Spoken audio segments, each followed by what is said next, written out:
Jai Prabhuji, hello everybody. We are at our second class in this section that deals with the mind in our study of the book Experimenting with the Truth. Today we will start to review the articles that deal with the mind, and the article that we will read today will be Prabhuji's answer to the question, what do you mean by human conditioning? So in this particular answer, Prabhuji points out to one important principle in the mental phenomenon.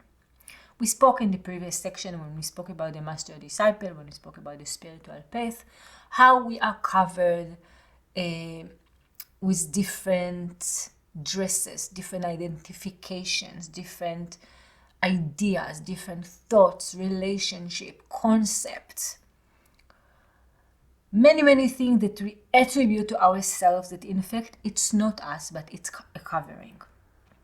And what Prabhuji tells us in this particular article, interesting, is that not only are we covered with these dresses, but that we use all these dresses in order to hide. That we want to hide as egoic entities. That we don't want to be revealed. And that this is what preserves our existence as egoic entities. So all these coverings are not just something that happened to us and we don't contribute to their continuous existence, to their maintenance, but that we as egoic entities deliberately use them, deliberately situate ourselves in these identifications in order not to be revealed, in order not to expose the egoic phenomenon, because then this phenomenon will drop, will disappear. If light will be shedded on our lies, they will be revealed and they will no longer be able to exist. So that we are covered. What this actually means is that in fact, we do not know who we are in essence. Because we hide ourselves so well, not just from others, with all the things that we think about ourselves and that we tell about ourselves.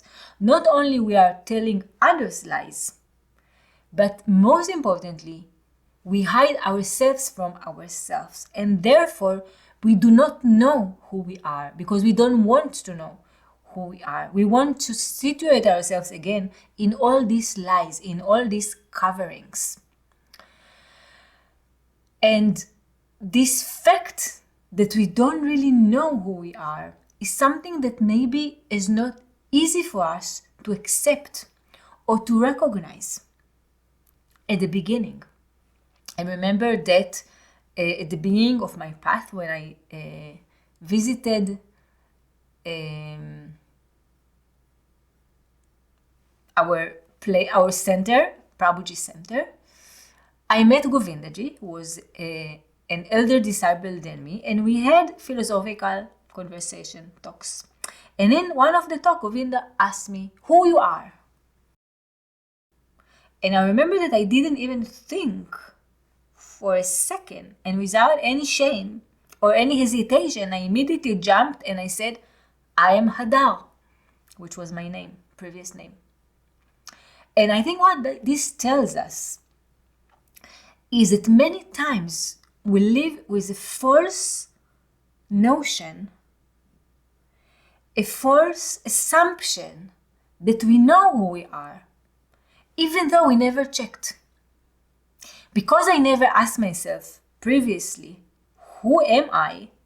I assume that I know. I assume that this entity that I attribute to myself is really who I was. I didn't realize that I do not know. Only when we start to ask this question, we can recognize that we will not find easy or fast or definite answers. We will not find words that can answer this question. But there are beings, and Prabhuji is definitely an example of such beings, that did not only they ask themselves this question, who am I? Where am I? What is the thing? Where do I live? Where do I start? Where do I end? Not only they asked these questions, but that they were not satisfied and did not stop to ask until they managed to penetrate through the mental perceptions into direct knowing, into direct recognition, into an answer. And of course, this answer is not something that they can bring us back in words, back to our realm. But they can indicate. It's words that they can maybe reveal to us that they are coming from some knowing, from some direct experience of an essence, not of concepts, not of ideas, not of false identifications that can come and go in time and place. And we can hear from such beings sayings like, for example, the Rashbi, Rabbi Shimon Bar Yochai, said about himself, Ana simna be'alma, I am just a mark, I am just a sign. And we can see that these words are coming from knowing, from someone that can speak about himself and can recognize that he's just a reference. We can hear sayings like from Hinduism, one of the Mahavakyas, the great sayings in Hinduism. We have 4 Mahavakyas. One of them is Aham Brahmasmi. I am Brahman. I am this nature that is unlimited, that is undivided, that is eternal. This is who I am. Definitely, this can be said only by someone who recognizes this essence. We can hear from Jesus that also told us that he only speaks in parables. Jesus said, I am the path, and I am the truth, and I am life. Definitely these words do not come from the mental level. And these beings, not only they tell us, they indicate to us about themselves from this essence, about this essence that is who they are and it's who they recognize themselves to be. But they also tell us that all of us are the same essence. Another Mahavakya in Hinduism tells us, Tattvamasi, you are that. All of us are this essence, are the life, our truth, our Brahman. This is what we hear from these beings.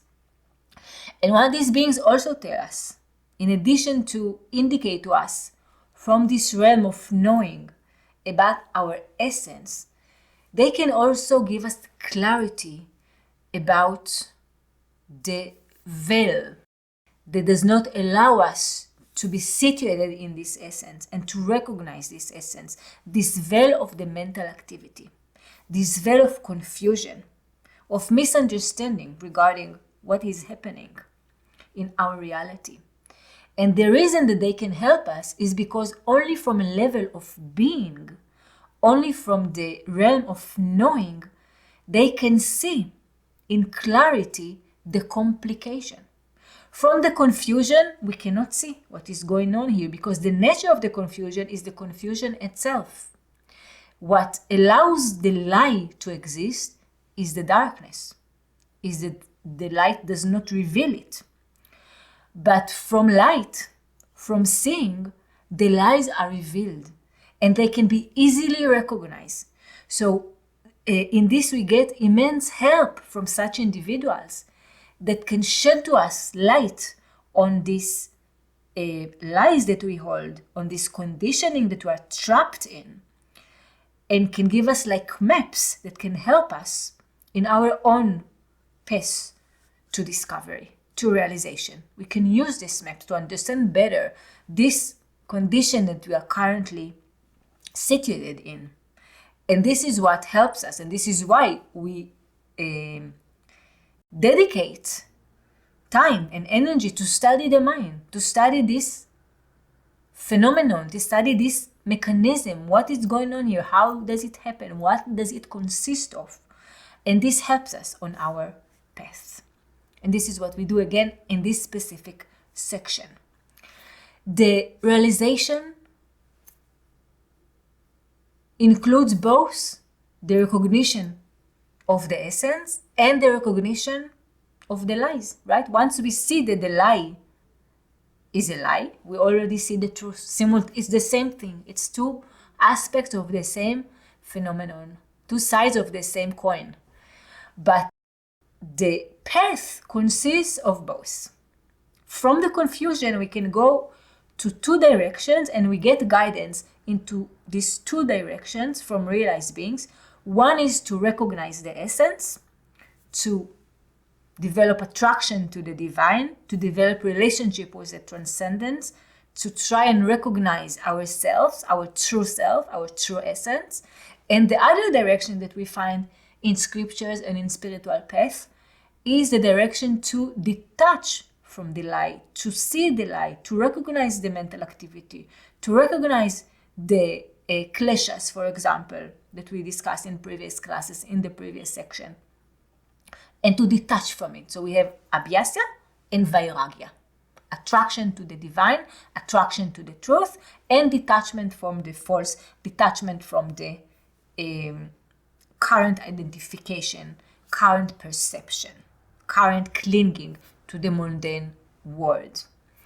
But the aspect of the study of the mind is significant of us as spiritual aspirants, which this is the point that we want to make here. This is why we also take time, and we'll get a lot of light from Prabhuji in these particular articles and in general in the Retroprogressive Yoga contents regarding the mind, regarding our conditioning, regarding our mechanic thinking and perception of reality. In Advaita Vedanta, there is an example that Shankaracharya used, that Prabhuji uses it in a few of his books. And this example is that we are like a person that walks in the dark, and he sees a rope, but because of the darkness, he does not recognize the rope, and he thinks that this is in fact a snake. So we walk in the dark, and we see a snake in fact. We do not see the rope. The Rishi, the enlightened beings, the realized beings, tell us this is not a snake. It is a rope. This snake that you see is just your own projection. It's your own mental conditioning that makes you think that what you see is a snake, but in fact you see a rope. This is of course an analogy to our perception of the world. So we see the world, but you don't see the world as it is, like the rope, but as it seems to us, through our specific glasses, through our specific mental conditioning, with our desires and feels, etc., attractions, rejections, we see a particular world that looks more like a snake than a rope. This snake is not totally illusory, but it's misperception of reality. We don't see things as they are, but as it seems to us through this mind.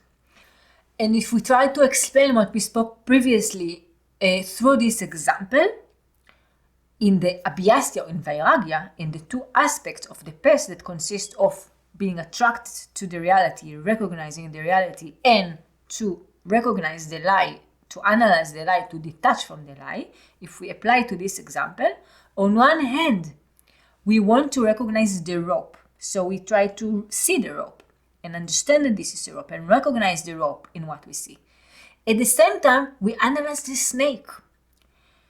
Let's examine this snake. What does it consist of? And this examination can help us to reveal that in fact there is no snake there. So both aspects help us. The understanding of the mind and the development of our relationship with the essence, with the transcendence. We use both of them in our spiritual path, and different realized beings recommended help in these two directions. What do you mean when you speak of human conditioning? Our authentic nature is covered up. From an early age, we have been wrapped in names, denominations, definitions, and concepts of who we are. They have dressed us up in endless social conventions, the product of our culture. Such mental covers do not allow us to perceive what we really are. We do not live from our nakedness, but dress in clothes made of what we believe ourselves to be. So as we said, Prabhuji opens this article with this point, explaining to us that all these dresses, all this covering, does not allow us to be in touch with who we are in our nakedness, who we really are. So we don't know who we are. It was on the banks of the sacred river Yamuna that Krishna hid the clothes of the Gopies, his devoted cowgirls, and agreed to give them back only to those who appeared naked before him. So in this article, Prabhuji will give to us many examples from different scriptures about this aspect of nakedness and undressing in relation to our relationship with the divine and to spiritual awakening. So the first reference that we receive from Prabhuji is the reference to the Gopies, the beloved cowgirls that had an intimate, loving relationship with Krishna. They were great, great, great devotees of Krishna. And they enjoyed to bathe in the Yamuna together with Krishna and to play with him in the water. But Krishna, who is the divine, after they played together in the Yamuna, demanded from each and every gopi to come totally naked in front of his eyes in order to receive her clothes back. And in this we see that the unity with the divine will require from us to undress. We cannot approach truth, reality, with many, many covering, with all our lies, with all our conditioning. But we need to be ready to expose ourselves and to see ourselves as we are and to expose ourselves as we are in order to come in touch with truth, with the reality. In a more devotional sense, Krishna and the Gopis had a very loving, intimate relationship, and they enjoyed dearly. And what Krishna allowed them in this action is to intensify further their unity, is to increase their love. So the Gopis did not suffer from this demand of Krishna, but they enjoyed more. He demanded of them to come each one separately in front of him, totally without clothes. And in this, they were more united. They reached the highest level of intimacy together with Krishna. Now let's continue with Prabhuji's words, and where Prabhuji will take us to a different example of undressing of another devotee of Krishna that will be an opposite case to this of the Gopis. So let's hear the words that Prabhuji tells us and then discuss a little bit. Similarly, the spiritual process is about being ready to undress before existence. However, this exposure must be born out of love. It cannot be forced, as in the case of Draupadi, whom the Kurus tried to undress and who was saved by Krishna as he gave her an endless sari. So here we get the second example. And as we said, this is another devotee of Krishna, but with totally opposite and different circumstances. In this case, not only Draupadi was not undressed by Krishna, but Krishna supported her by giving her an endless sari to protect her, to cover her from the desire of the Kurus, who were her enemies, and they wanted to undress her. And the point that Prabhuji makes here is that this undressing, this exposure can never be forced. It's coming from our most intimate depths, from our own very desire. And we can maybe see the same point in what we spoke in the light of Prabhuji's words in relation to the surrender that we read, that Prabhuji tells us that surrender cannot be made. It cannot be forced by some external agent, but it will happen to us from our own heart as a natural phenomenon, from love, from unity. In the same way, this exposure is not something that will ever be forced upon us, but it is something that will come naturally out of spiritual elevation. And soon we will see more examples, that Prabhuji gives us about this undressing that is happening out of spiritual elevation, out of some revelation, some recognition of truth. So in the case of Draupadi, again, the Kurus that were her enemies, they wanted to humiliate her and all her husbands, the 5 Pandavas, by undressing her. And only when Draupadi approached Krishna, approached the divine, she was supplied with an infinite sari and was protected. Krishna does not allow his devotees to be exposed or hurt or undressed by other sources, by other elements. Lastly, let us remember that significant moment in the life of Saint Francis of Assisi when he undressed in front of his parents, the bishop, and the poor. So here, as we said, we get an example of a spiritual experience, a spiritual recognition or recognition of truth, that the expression of it is this undressing. Saint Francis of Assisi, once he came in touch with his truth, with his reality, the natural happening, occurrence that occurred to him was that he undressed himself of his physical clothes, that maybe was also the expression of his undressing of any belonging, of any mundane connection to biological family, to specific religion, to specific status, etc. He became equal to all other human beings, that in essence, all of us underneath the clothes are very similar, under the physical clothes and under the many other mental, conceptual, and otherwise clothes. So I would like to read in this regard the specific part regarding the undressing of Saint Francis of Assisi from a book or a scripture that is called the Legenda Major, that was written by Saint Bonaventure, that describes his life, and we will read a specific part where this happening occurred. Then Saint Francis, in order to fulfill everything that the gospel taught, and to leave no loophole for evasion, as a witness and a lasting example, took off his clothes before the bishop. Thus, totally stripped, he put on a coarse robe, and when he had received it from the bishop, girded it around him with a rough cord. His father, seeing his action and realizing his firmness in purpose and determination, was greatly disturbed and ran to him as if to attack him, but found he could not reach him, for a crowd of people stood around to see the outcome. The egoic phenomenon constantly urges us to hide our mental clothing.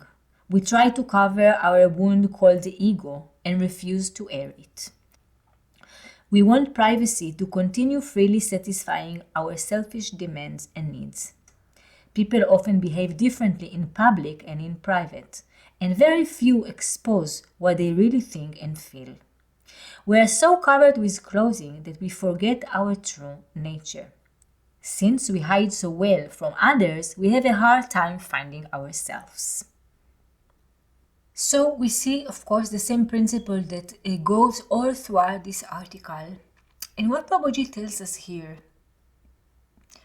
that this ego is a wound.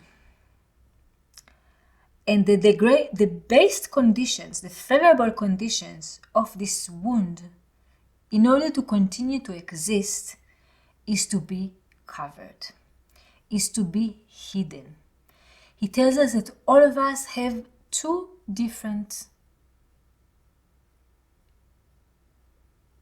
recognition of ourselves, two different images, we can say. One is the one we show in public, and the other one that we know, that we are familiar with inside our room, between us and ourselves, and that we do not show to others, what we hide between us and ourselves, which is this wound. We don't expose to others. And quite funny, quite interesting, if we will examine what exists behind this great image that all of us try to show. We try to show that we are smart, that we are good, that we are beautiful, that we are considerate, etc., etc., etc. What we cover behind it is usually very similar. So all of us have very secret that we keep very carefully out of everyone's sight. But deep inside, all of us are familiar with this secret because all of us carry it. All of us know that what we show is somewhat different than what we really know about ourselves. Maybe we want to show that we are strong when we feel afraid or feel weak. Maybe we want to show, as we said again, that we are smart when we feel not so smart. Maybe we want to show that we are very considerate when we know we usually think first about ourselves, honestly, etc. Maybe we want to feel that we are honest and show that we are honest. But if we will examine more carefully, not always we expose the full truth or the truth that is going to present us in the most favorable look. And this fact that we show a specific persona is what allows this ego to continue and live, to continue to exist, like a wound that if we don't air it, it will continue to flourish as a wound and to give us a lot of troubles, a lot of pain, a lot of complication in our lives. In the book of Genesis, when the first man and the first woman were at their purest, they lived naked, just as they really were. והיו שניהם ערומים, האדם ואשתו, ולא התבוששו. בראשית ב' כ"ה.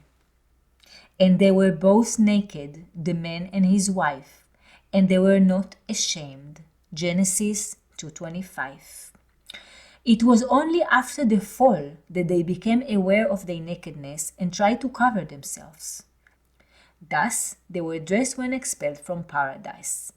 ותפקחנה עיני שניהם, וידעו כי ערומים הם, ויתפרו עלי תאנה, ויעשו להם חגורות. בראשית ג' ז'. And the eyes of them both were opened, and they knew that they were naked, and they sewed fig leaves together, and made themselves aprons. Genesis 3:7. So here we get another example from the scriptures, from the Bible, from the Torah, the first book, when Adam and Eve were, before their fall, completely naked. They were in complete peace and acceptance and relaxation of this situation. They had no problem. They had no desire to cover themselves or to hide themselves from themselves or from the divine. But only after the fall, we see that they felt the need to hide. To hide, to not show their sin that is under these clothes. And this is how they were in fact expelled from paradise, when they were dressed, not when they were just in their nakedness and innocence, which was before their fall. Masters live in utter nakedness. Like an open book, they do not hide anything from anyone. So here Prabhuji talks to us about the realized beings, these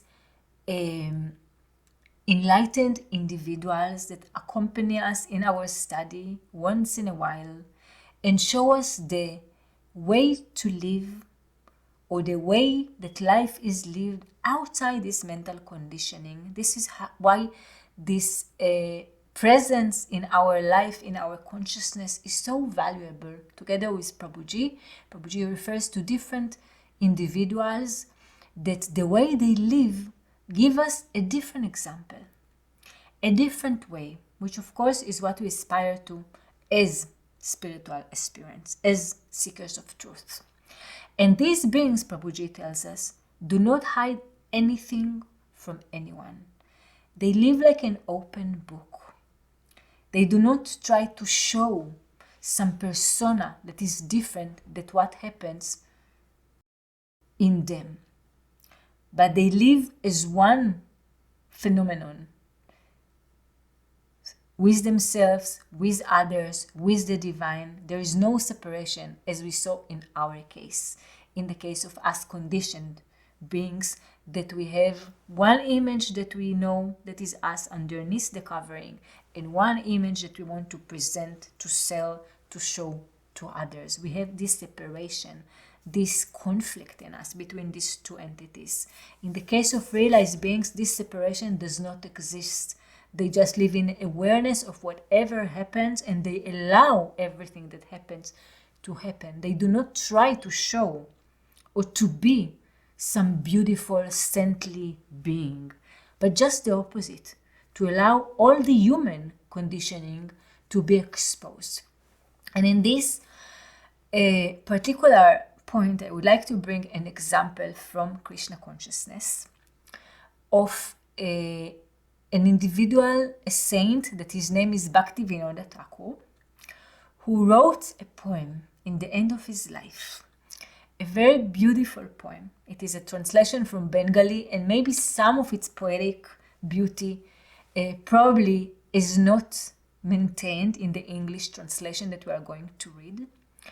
But the immense beauty that still exists, in my opinion, and I hope that you will enjoy as well, is the highest level of exposure that we can imagine in individuals. Highest level of facing our reality as human beings, not the beautiful reality that we like to sell and that we like to show, but the reality that is between us and ourselves. And in my opinion, the more we are honest, we will recognize that all of us have this entity that Bhaktivinoda Thakur speaks about so honestly, with so much purity, with so much bravery. And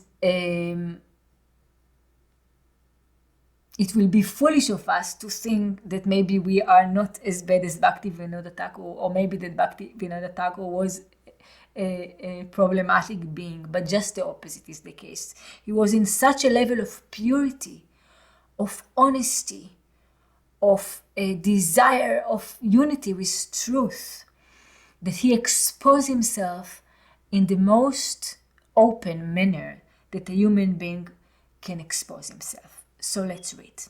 The name of this poem is Amar Janam.